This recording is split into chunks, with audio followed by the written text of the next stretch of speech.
کہ ہماری سڑکوں کے اوپر ایک ٹولہ گزرتا ہے، ایک خاص قسم کا گروہ گزرتا ہے جو ساری سڑکیں بند کرواتا ہے، سارے معصوموں کو کھڑا کر کے گرمی میں ذلیل کرواتا ہے اور بڑی عیاشی سے اور بڑے مزے سے فراٹے بھرتی ان کی گاڑیاں گزرتی ہیں۔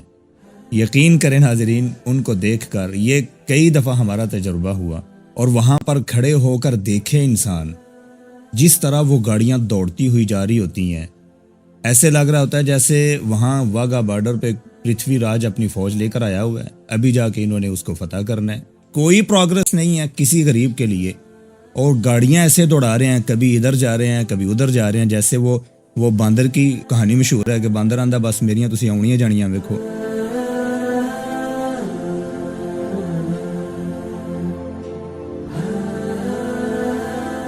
السلام علیکم ناظرین، مسند شاہی دیکھنے میں بہت پرسکون ہے، بہت پرلطف ہے۔ جو ہمارے ملک پاکستان میں اس کے اوپر براجمان ہوتا ہے، انتہائی گہرائی میں جا کر اس کی لذت کو محسوس کرتا ہے، اس کو انجوائے کرتا ہے، ساری دنیا کو بھول کر، وہ 2-4 ماہ کے لیے ہو، وہ 2-4 سال کے لیے ہو، اس کو اپنی دل کی اتھاہ گہرائیوں سے انجوائے کرتا ہے۔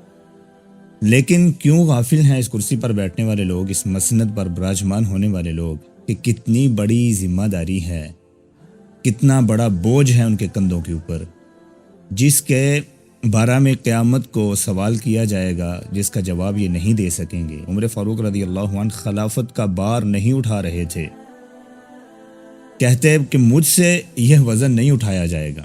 ان سے کہا گیا کہ عمر، خلافت کی ضرورت نہیں ہے تم کو، لیکن خلافت کو تمہاری ضرورت ہے۔ پھر جا کے عمر فاروق رضی اللہ عنہ نے اس وزن کو اٹھایا، لیکن اس میں عیاشیاں نہیں کی۔ ابو بکر صدیق رضی اللہ عنہ سارا بزنس بند کیا، پھر جا کے خلافت پر بیٹھے اور لوگوں کی خدمت کی۔ ہم گئے دن وقتاً فوقتاً مظاہرہ کرتے ہیں کہ ہماری سڑکوں کے اوپر ایک ٹولہ گزرتا ہے، ایک خاص قسم کا گروہ گزرتا ہے جو ساری سڑکیں بند کرواتا ہے، سارے معصوموں کو کھڑا کر کے گرمی میں ذلیل کرواتا ہے اور بڑی عیاشی سے اور بڑے مزے سے فراٹے بھرتی ان کی گاڑیاں گزرتی ہیں۔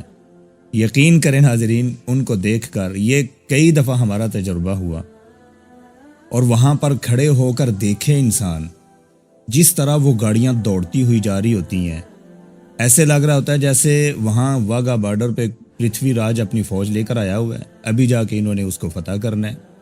اس قدر دوڑائے بھاگے جا رہے ہوتے ہیں، ان کی میٹنگز دیکھیں، ان کے جملے دیکھیں، ان کی باتیں دیکھیں، سوائے کھانا کھانے کے، سوائے چائے پینے کے، وہ بھی ہمارے پیسوں کے۔ اور یہ گاڑیاں دوڑانا، جب وہاں کھڑے ہو کر گرمی میں ایک موٹر سائیکل کے اوپر، ایک سائیکل کے اوپر ایک غریب انسان جب اس طرح 20، 25، 30 گاڑیوں کو دوڑتے ہوئے دیکھتا ہے کہ ہم کو بند کیا ہوا ہے، ہمارے پیسوں کے ساتھ یہ اس طرح دوڑتے جا رہے ہیں جیسے ابھی انہوں نے کوئی ایٹم بم تیار کرنا ہے یا کسی کو مارنا ہے، تو یقین کریں دل سے گالیاں نکلتی ہیں۔ دل کرتا ہے وہاں بندہ اونچی آواز سے چیخ چیخ کر ان کو گندی گندی گالیاں دے۔ نکالی نہیں جاتی، اللہ سے ڈر لگتا ہے، لیکن دل سے نکل جاتی ہیں۔ جیسے ان کے کرتوت ہیں، جیسے ان کے رویے ہیں، دیکھیں عمر فاروق رضی اللہ عنہ جب بھی کوئی عامل مقرر کرتے اسے کہتے کہ تم نے ترکی گھوڑے پر سوار نہیں ہونا، یہ اس سے عہد لیا جاتا ہے، باقاعدہ عہد۔ تم نے باریک کپڑا، جو قیمتی کپڑا ہے، اس کو نہیں پہننا، تم نے چھنا ہوا آٹا بھی نہیں کھانا، تم نے اپنے گھر کے، اپنی مسند کے آگے، اپنے دربار کے آگے کسی دربان کو کھڑا نہیں کرنا کہ اہل حاجت جو ہیں ان کے لیے مشکل اور رکاوٹ ہو۔ ہم کو سر عام کھڑا کر دیا جاتا ہے ہمارے پیسوں سے۔ یہ مانگنے والے، یہ بیگرز، یہ کیا انسان ان کو کہے کہ کیا ان کے ذہن ہیں یا کیا یہ کرنا چاہ رہے ہیں؟ یقین کریں عجیب سوچ ہوتی ہے وہاں پر کھڑے جب ہم ان کو دیکھتے ہیں کہ کوئی پروگرس نہیں ہے کسی غریب کے لیے، اور گاڑیاں ایسے دوڑا رہے ہیں، کبھی ادھر جا رہے ہیں کبھی ادھر جا رہے ہیں، جیسے وہ باندر کی کہانی مشہور ہے کہ باندر آندا بس میریاں تسی آؤنیاں جانیاں ویکھو۔ یقین کریں یہی معاملہ ہے۔ عمر فاروق حلف لیتے ہیں۔ ایک شخص نے شکایت لگائی کہ عمر، یہ چند قانون تم نے بنا دیے ہیں اور آپ سمجھ رہے ہو کہ عوام ٹھیک ہو جائے گی. دیکھو ایاز بن غنم کو جو مصر کا عامل ہے تمہارا، اس نے اپنے دربار کے سامنے دربان کو کھڑا کیا ہوا ہے، باریک کپڑے پہن کے بیٹھا ہوا ہے. عمر فاروق رضی اللہ عنہ کو بازار میں ایک عام شخص نے شکایت لگائی. آپ نے فوراً محمد بن مسلمہ کو بلایا، انصاری رضی اللہ عنہ. وہ اسی تحقیق پر مقرر کیے گئے تھے. ان کو بلایا، ان سے کہا کہ جاؤ مصر، جس حالت میں ایاز بن غنم تم کو ملے نا اس کو اٹھا کر یہاں لے کر آؤ. گئے، دیکھا تو واقعتاً بات سچ تھی. دربار کے سامنے دربان موجود تھا، باریک قیمتی لباس پہن کر وہ بیٹھے ہوئے تھے. ان کو وہاں سے اٹھایا اور ساتھ لے آئے.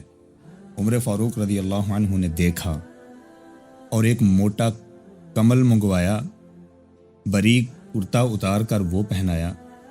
بکریوں کا ایک گلہ منگوایا، چند بکریوں کو وہ لا کر دیں کہ جاؤ ایاز ذرا ان کو جنگل میں چرا کے لاؤ، تمہیں سمجھ آئے، تمہاری عقل ٹھکانے آئے کہ تم کہاں سے کہاں پہنچے ہو. اب تم نے لوگوں کی رکاوٹ کے لیے دربان کھڑا کر دیا کہ اہل حاجت تمہارے سامنے آ نہ سکیں، تم سے بات نہ کر سکیں، اپنا معاملہ نہ رکھ سکیں. تو ایاز کہنے لگا اس سے تو بہتر ہے میں مر جاؤں. اس کو عار محسوس ہوئی. عمر فاروق رضی اللہ عنہ نے پوچھا کیوں عار محسوس کرتے ہو؟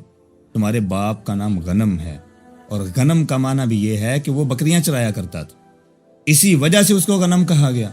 تم کیوں عار محسوس کرتے ہو؟ پھر اس کی عقل ٹھکانے آئی، میں بکریاں چرانے سے اٹھ کے مسند شاہی پر بیٹھا ہوں، تو میں نے لوگوں کے لیے رکاوٹیں کھڑی کر دی ہیں.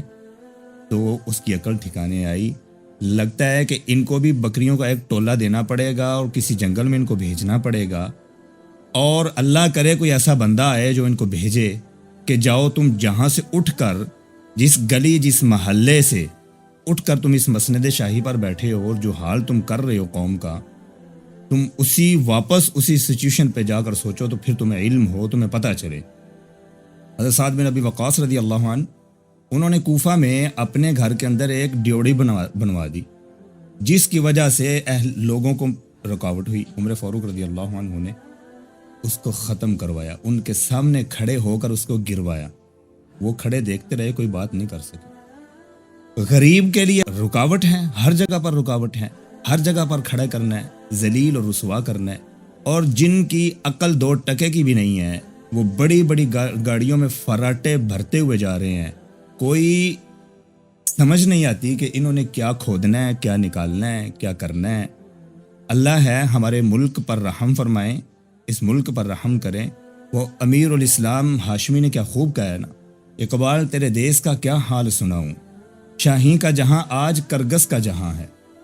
جو شاہین تھا نا وہ آج کرگس برابر ہو گیا. مسلمانوں نے تو شاہین کی طرح اڑنا تھا.